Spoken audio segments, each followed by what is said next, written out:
Welcome to Best of the Backroads. I was a really good boy this year.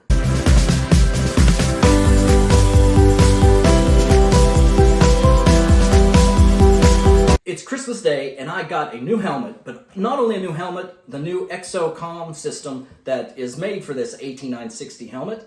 Pretty excited about it.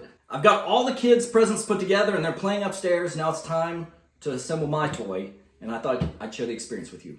The Exo-com system comes in a nifty little box, and in it we've got a battery, the charging cable for the battery, which is a USB-C, so that's the same thing I use for a GoPro, so nothing special there. This is the control panel that fits neatly in under the helmet. And these are two stereo headphones. The cool thing about these is they're boomless mics. The mics are right in under here, so no boom to fit, which is important with the modular helmet. And then I guess these are for cable management. No directions come in the pack, so I'm doing this a little bit freelance. If you've never installed a helmet comm system before, one of the pitfalls is if this adhesive gets a little grease from your fingers, it can fall out, and sometimes that's what the problem is when things don't stick correctly. So I've got alcohol pads to treat the helmet, and then I've got gloves on to keep the oils from my fingers from messing me up. The first step to get this comm system in the helmet is we have to take the padding out of the helmet. If this is like my old Scorpion, then there's probably two pads. One is the crown padding, and then the padding that goes around your ears. So there should be two pieces in here we gotta take out. It's just like my other one. There's three buttons. I just did 1, 2, and 3 right here. And then 1, 2, and kind of 3 is down in the back. 3, and it should just pull out and around the bottom and come out of the buckles. That's the one piece right there.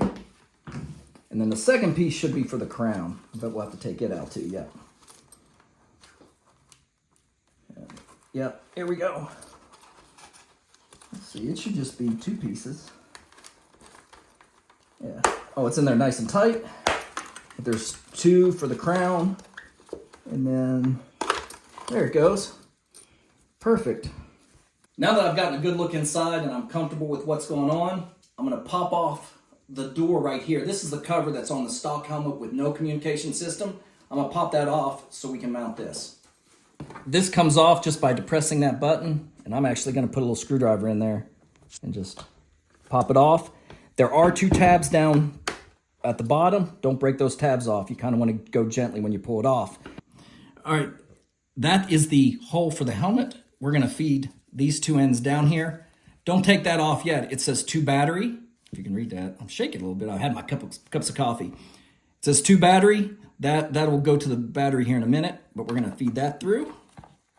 And then right in behind it, we're gonna feed this. This is a female USB that we're gonna feed through the opening as well.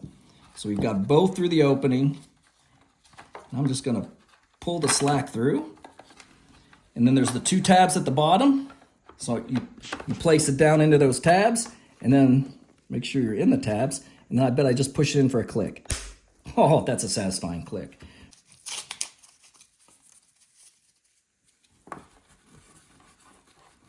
The best way to do this, I think, is I'm gonna take off the Velcro of each of them,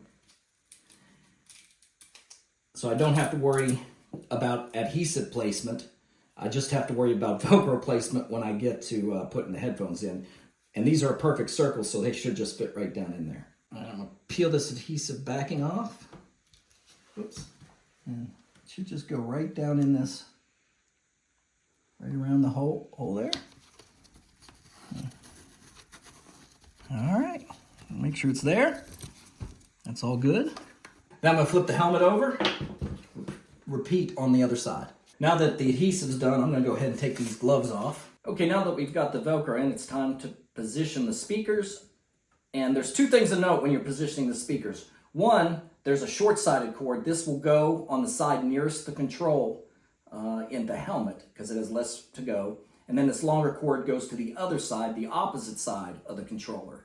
The other thing about positioning these is these boomless mics, they go to the bottom of the helmet. So think about that when you're inserting them into the ear holes. The nice thing is, now that it's on Velcro, you can reposition it if you mess up.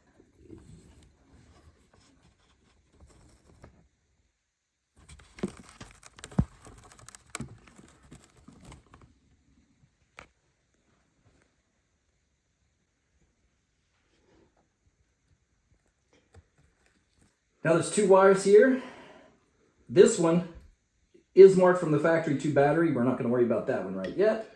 These two are male and female. We'll just snap together. There's a nice little click when you do that. Unlike other comm systems that have an integrated battery, Exo-com has decided to have an external battery, which has pros and cons with it. I'm not sure I like it. I'm pretty sure I'll do a review and I'll talk about it then. But for right now, what you need to know is there's a battery in the back that is external that you plug in. The good news is with this battery, you can switch it out and have multiple batteries for a long trip. The bad news is it's a separate management tool. You can't just plug it in. There's a door back here that the battery goes in.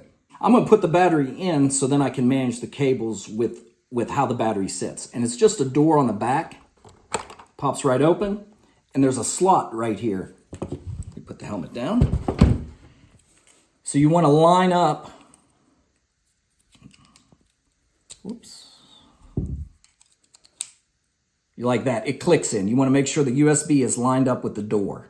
Take the whole sheath, and that's kind of neat. You won't have to pound the battery out. It'll just come out with the door.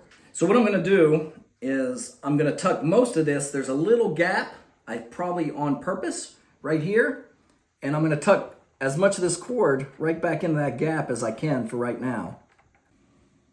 All right, they do include these Velcro tabs, and you can use them to position, like I'm going to put this one right here, and then I can put the wire there and take the hook and loop system, and before I put the cover on, I can manage that wire so it doesn't go anywhere.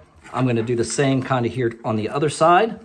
That's all the electronics. Now it's time to put the crown padding and then the other headliner in. We'll get them in and see if she works. One thing I found out as I was doing this is don't plug the battery in. Just make sure the cord comes out, if you can see that little area there. And the last thing you'll do is plug the battery in. It just fits in under here, so it's going to be easy to take the... I was worried about it being hard to take the battery in and out, but it just clicks in and out right back there, so it's going to be an easy pull each time. That's it. The total install took about 20 minutes. It wasn't hard at all. The hardest thing is getting the helmet liner back in and making sure all the wires come across. I think I can do it even faster next time.